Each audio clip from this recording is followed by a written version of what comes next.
The Wildcats hitting to me is just so scary with Saylor and Pearson as your 2 and 3. Mm-hmm. If Pearson was our number 3, if Pearson came to our team, he's our number 1 hitter. Yeah. I mean, yeah. He's that good of a hitter. Where if he's their number. Hey, welcome back to Fade the Mahoney. We're going to recap the first playoff series between the Predators and the Wildcats. We're joined by the despondent Jaxen Pearson. We've been talking for a while. I can't get him to say a word. He's really, really broken up over it, but we'll get there. As you can all notice, it's just me today. Trevor's daughter, we're going to do a shout out here real quick. His daughter, Cam, got Student of the Month. So Trevor is at a Board of Education meeting tonight. So just me and Jaxen. All right, we'll give Jaxen another minute to get his thoughts together. Again, we've been going at this a while. He'll come out of his shell in a second. Recap the gambling. The only real gambling we did on this series was the ladder ranking. Trevor drafted first. He took Ryan Kracht. I got Kyle Schultz. I lost by 66 points, which has to be a record for most point differential in the ladder. I also want to give a shout out to the King Jordan Curdy, who was on the preview show. He gave 2 bets for Thursday Night Football, and he won them both. Doesn't really fit the motto of the show here, but maybe Jordan Sharp. Jaxen, you want to talk now? You good? Yeah, I'm all good, man. I'm just thinking series, but I'm ready to talk about it. All right. I've just got a few questions here. We're gonna do this relatively short. It was only 2 games. It wasn't super competitive. So let me just ask you a few questions. You answer them. Take it however you want to go. My first question is, how much did the rain affect you guys? Not one bit. We just got outplayed, and at the end of the day, we didn't come to play right off the jump and didn't execute, and that just cost us. The rain had nothing to do with it. It was all on us, and I'll take responsibility. Okay. It seemed to me, as a guy who doesn't know anything, who was watching it, you guys seemed okay, ready to go, and then that first inning, you guys just seemed to be deflated after they got a few runs on the board, and the series actually seemed to be over after that first inning. You agree with that? 100%, because our body language, everything just totally dropped from there. And I'll take responsibility for it, because in the first inning, I had a throwing error and it went out of play. And after that throwing error, I got down, and we're a team that just really feeds off energy. And when we're not excelling, we got to find that pathway where we can stay level-headed and we can still be a competitive team, because I would say that's one of our biggest struggles on the Cats right now, is we just got to find a way when we're not all the way up and we're not always excelling and doing well.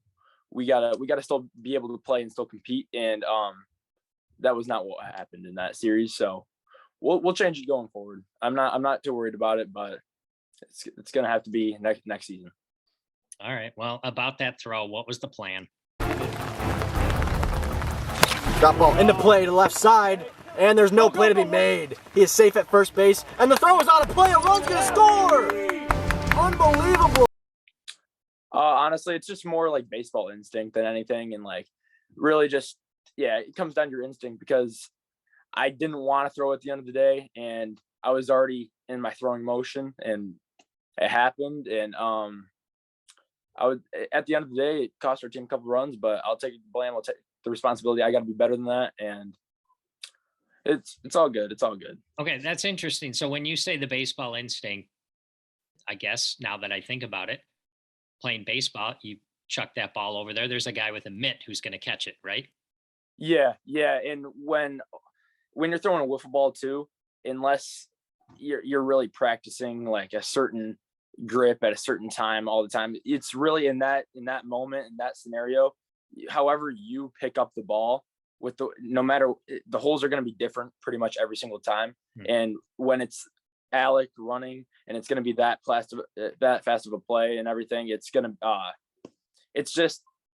the ball could go anywhere. We saw it last year at Saylor in the World Series, that the ball went flying over to the right side, And it's really just like, it's not like people, we see it all the time in MLW. It's not like people really are meaning to throw the ball.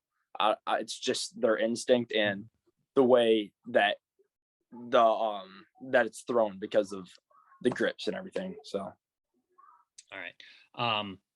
Oh, I forgot to do this at the beginning. Hey, Russ, look what showed up, buddy.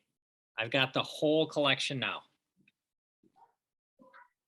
I guess just Mac and Rudy are the only guys I don't have, but they don't have jerseys. So I guess I'm safe there. All right. You have, well, if I can, let's talk about another fielding thing with you. Should you have caught that ball for the Grand Slam? Let's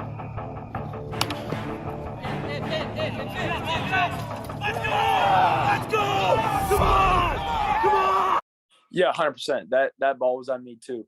Obviously, it was a tough play. Yeah. But if I were to just sprint back, if I'm just tucking my arms right away, I find the wall. I get my right hand on the wall. All I have to do is extend my arms and catch. I still almost caught it while I was drifting, which is one of the most common baseball mistakes. So that play was 100% on me. And I was actually at UWIFs this past weekend with Dallas and Blade, and we were watching it in the car ride, and I was just like, man, that's bad. Because like after you play that series, obviously all the games are pre-recorded and stuff. So it's now that it's finally out and I can see it on the camera, I definitely should have caught that one. I remembered it in the back of my mind, but seeing it kind of, it's a whole nother level now. So what was the wind doing at the time? He didn't seem to hit it very well, but at least from our point of view, did the wind take it? Yeah, he kind of inside outed it. It was like inner half. And but yeah, he kind of just muscled it out, and the wind was blowing that way. So yeah, I mean, the wind was maybe a little bit of a factor there, but I still should have caught the ball at the end of the day.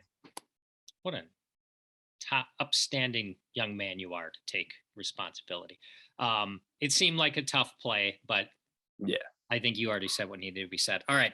I've got the list of the some of the pitchers you guys have faced this year. Correct me if I've got anything wrong, but you guys faced Norp to begin with. You had Kracht, you faced the Red Baron, you faced Bonham, Cheatham, and Jorgie, I think. How would you compare what Kracht just did on the mound against you guys for those two games to anybody else that you've seen in terms of where does his performance rank? I mean, in that past series that we just played, I think would have to rank number one. We played him in that second series in Toledo and the beginning of the year, and he was really good then. And then this was just a whole nother level. Because if you guys go listen to Saylor's interview after the series, he just totally explained everything perfectly. It's unbelievable, actually, for him to have as many pitches as he does and mix it at the rate that he was mixing it. I mean, me, Jackson, and Kyle, it's not going to be shown in the video, but how many check swings you can say for yourself, Tom? We were check swinging nonstop because we're thinking one thing, something else comes. All day, he really just kept the hitters off balance. There was a ton of check swings going on throughout the series, just not much hard contact. And the way that he was able just to totally redo his arsenal from last year to this year is just super impressive. And he really just is throwing the right pitches at the right times. And he's hitting super well, as you saw. Like, that was just a masterclass series from him, and he outplayed our whole team. So I just want to really give props to Ryan, because that was like one of the best performances I can remember in a while. And I mean, usually when the Wildcats and Preds are playing, it's always a competitive series, and that series was not competitive, and it's all because of Ryan. That was just awesome by him. We got to be better, but awesome on him. 9-3 wasn't really that close, right? You guys got 3 in your last at bat. Is that right? Yeah. The final score was 9-3, but it felt like it was like 20-0. Yeah, 9-3 and 5-0. It was obviously super dominant on their part. I understand. I told people we'd keep this short. We're going to keep this short. I understand you have a message that you would like to send out to Wildcat Nation. Yes, sir. Go ahead and tell them whatever you want to tell them.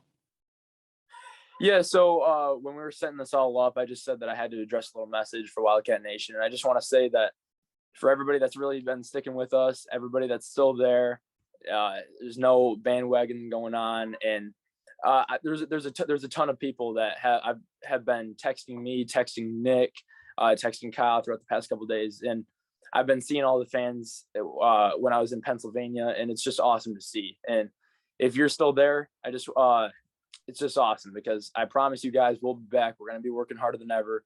Our team connection, our team bond, it's going to be there. And I just can't wait to see this team keep improving. When 10-5 is a bad year for us, that's going to be, it's just key and motivation for us to keep working harder. And I promise you guys, we'll be back. We'll be working harder. I also do want to give a big shout out to Wildcat Mike, our biggest supporter, our best supporter. Awesome.